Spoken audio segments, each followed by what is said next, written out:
In the quiet comfort of my childhood home, where each creaking floorboard holds a memory, I stand frozen, grappling with the words that just shattered the stillness.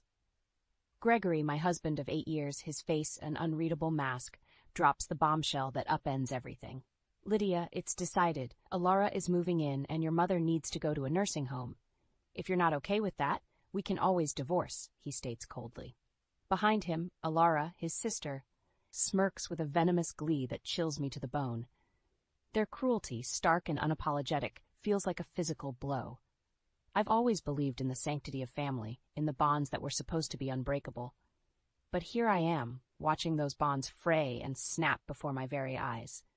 My mother, frail and vulnerable since Dad's passing, has become a mere inconvenience in their scheme. Divorce? The word tastes bitter as I spit it out, disbelief lacing my voice. You'd throw away our marriage all for her? Gregory shrugs, his indifference a sharp contrast to the tempest raging inside me. Lydia, it's simple. Alara needs a place to stay, and frankly, your mother is just taking up space. We need to think practically. Practically? The audacity of his words stings. This house, brimming with decades of love and laughter, reduced to mere square footage in his eyes. I glance at my mother, sitting in her favorite armchair, a look of utter defeat etched on her face.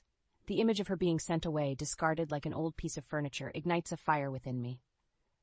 Fine, I say, my voice steady despite the turmoil inside. If divorce is what you want, Gregory, then you'll have it. But know this, I will not let you toss my mother aside like she's nothing. Gregory's eyes widen in surprise. Clearly, he hadn't expected me to call his bluff. Alara's smirk falters, her confidence shaken. In that moment, a plan begins to form in my mind. A plan to not only escape this toxic marriage, but to expose their callousness for what it truly is. They think they can manipulate me, break me down, and cast aside the people I love most. They're sorely mistaken. As I head to my room, the words of my father echo in my mind, a mantra of strength and resilience. Never let anyone dim your light, Lydia. Stand tall, even in the darkest of times. Tonight, as I lay in bed, I'm not just planning a divorce. I'm planning a reckoning. Gregory and Alara have awakened a side of me they'll wish they hadn't. I'll protect my mother and our home, no matter what it takes. This is more than just a marital dispute. It's a battle for dignity, for respect, and for the sanctity of the home I've loved my whole life. They may have declared war, but I'm more than ready to fight back. The morning light filters through the curtains, casting a warm glow over what feels like the aftermath of a storm. Today, the battle lines are drawn. I'm not just fighting for my mother's dignity. I'm fighting for my own. I start the day with a phone call to a lawyer, my voice steady but my hands trembling. The lawyer, a woman named Miss Hernandez, listens intently as I explain the situation. Mrs. Graham, we can start the divorce proceedings immediately, she assures me. And regarding your mother, we'll ensure she stays right where she belongs. Her words are a balm, and for the first time since Gregory's ultimatum, I feel a flicker of hope. As I hang up, I'm met with the sight of Gregory and Alara in the kitchen, their laughter grating against my nerves.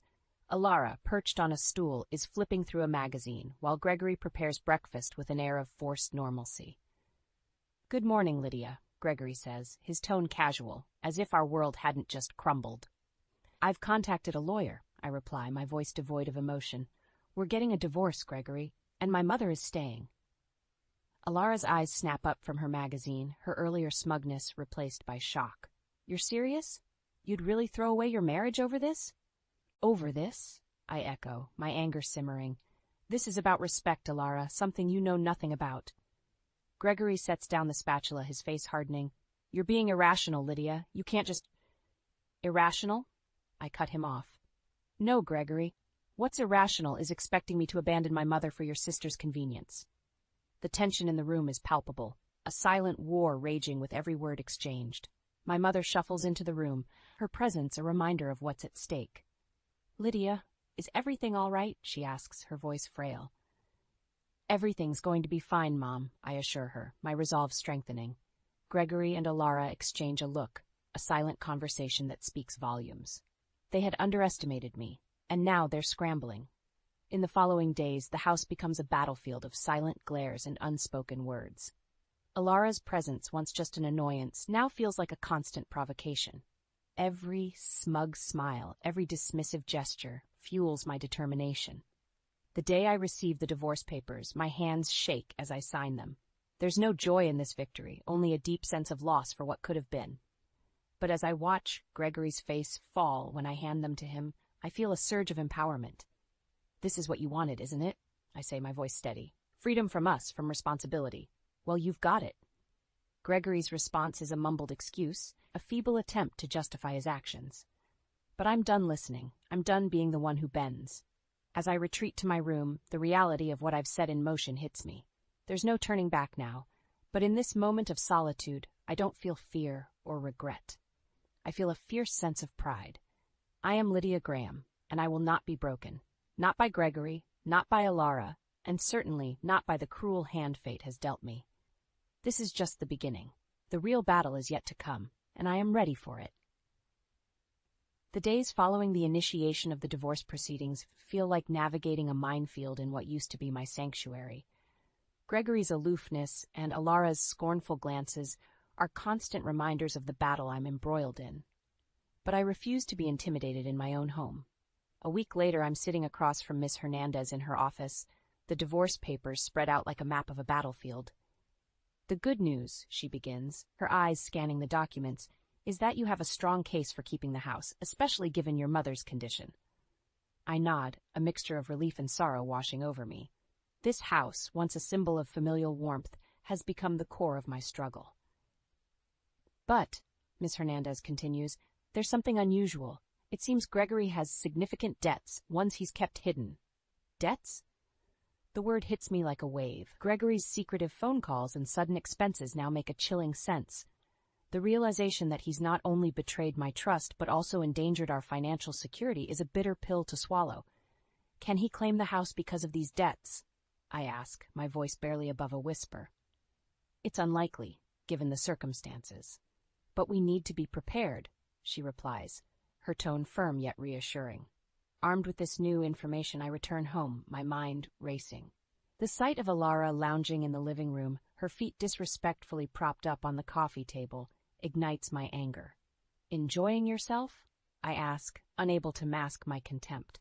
Alara looks up, her eyes cold. "Oh, I'm just getting comfortable. After all, it's going to be my home soon."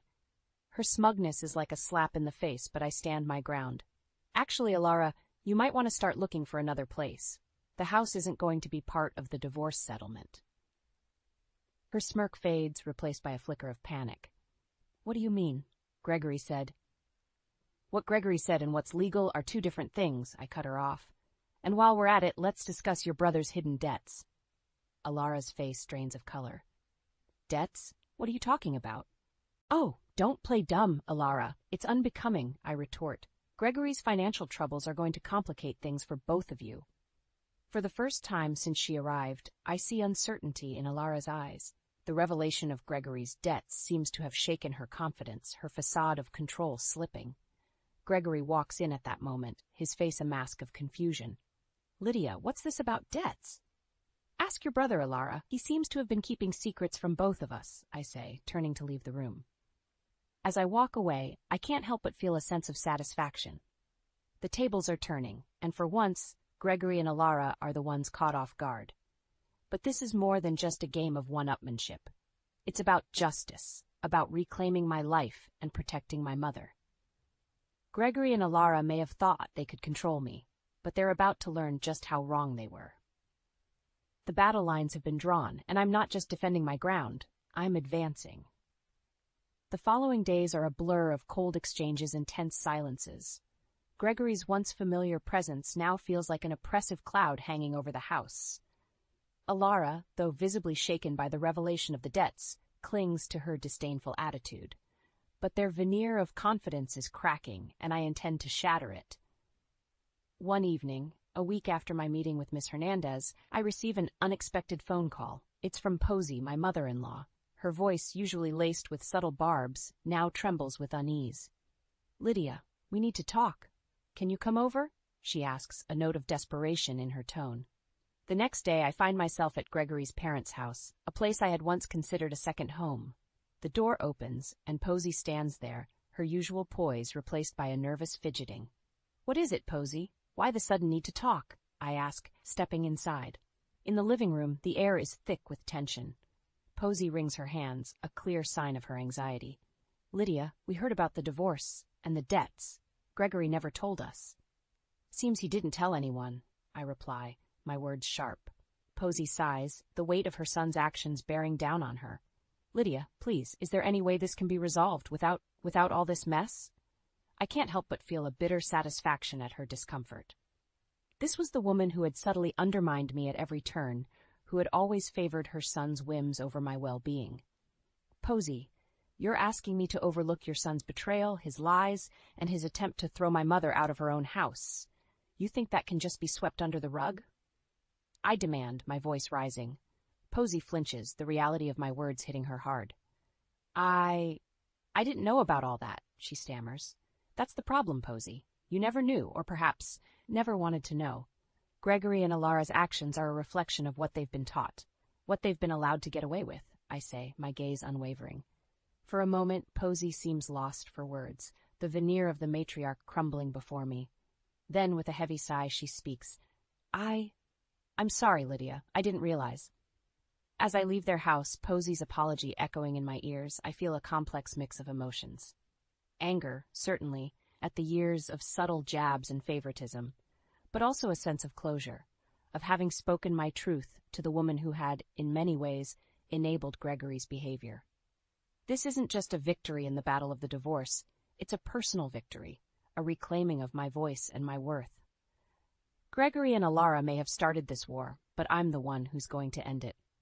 And as I drive back to my house, to the life I'm fighting to protect, I know one thing for certain. I am not the same woman they thought they could control.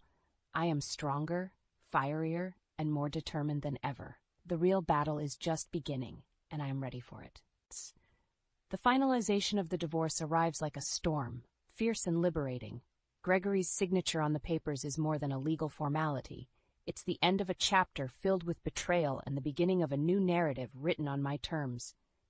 In the aftermath, I find myself standing in the now quiet house, a sense of solemn victory washing over me. The property is mine, and my mother's place in her own home is secure. But the win is bittersweet. The house feels larger, emptier. Alara had moved out the day before the divorce was finalized, her departure marked by a sullen silence that was a stark contrast to her usual brashness.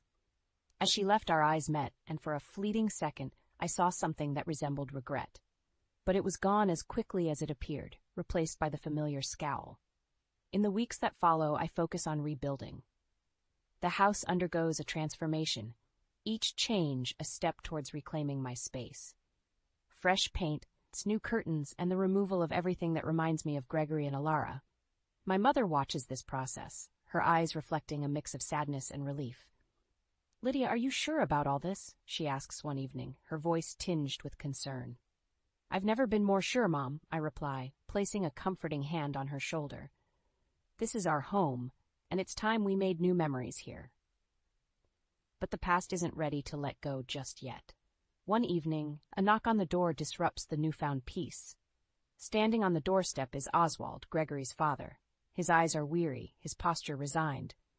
"Lydia, I need to talk to you," he says, his voice heavy. I lead him into the living room, offering a seat but not warmth. Oswald looks around, a sad smile playing on his lips. "This house, it's changed," he observes. "It needed to," I respond, my tone neutral. Oswald nods, understanding the unspoken words. "Lydia, I'm here to apologize. For Gregory, for Alara, and for how we treated you and your mother." His apology, sincere as it may be, doesn't erase the pain. But it's a start, a small step towards healing. Oswald talks about Gregory, about his failures and mistakes, painting a picture of a man lost in his own shortcomings. "I don't expect forgiveness, Lydia. I just wanted you to know that we see the pain we caused." Oswald says he stands to leave. His departure leaves me with a sense of closure, albeit a complicated one. The battle may be over, but the scars remain. Yet in their own way, they're a testament to my strength, to the journey I've undertaken. As I sit there, in the quiet aftermath of Oswald's visit, I realize that this battle has been about more than just a divorce or a house. It's been about finding my voice, about standing up for myself and my mother. And in doing so, I've discovered a resilience I never knew I had. The future is uncertain, but it's mine to shape. And whatever it holds, I know I'll face it with the same strength that brought me through this storm. Life after the divorce settles into a new rhythm, a dance of healing and rediscovery. The house, now infused with a sense of liberation, becomes a haven for my mother and me. But just when I start to believe that the storm has passed, the winds of the past swirl back into my life. It happens on a quiet Tuesday evening. My phone rings, and Gregory's name flashes on the screen, a ghost from a chapter I had closed. I answer, curiosity piqued and defenses up. "Lydia, I need to talk to you." Gregory's voice comes through, hesitant and strained. "Why, Gregory? What's left to say?" I ask, my tone guarded. "It's about everything. I've made mistakes, Lydia, big ones. I realize that now," he says, a note of desperation creeping into his voice. His words, meant to convey remorse, only stir a well of bitterness within me. "Mistakes? You call uprooting our lives and siding with Alara against your own wife and her mother just mistakes?" Gregory pauses, and when he speaks again, his voice is laced with something akin to regret. "I was wrong, Lydia, about Alara, about how I treated you and your mother. I see that now." The confession, though unexpected, doesn't soften the sharp edges of my memories. Realizations don't erase actions, Gregory. You chose your path. There's a shuffling sound, and I picture Gregory pacing, a habit of his when cornered. I know, but Lydia, I miss you. I miss us."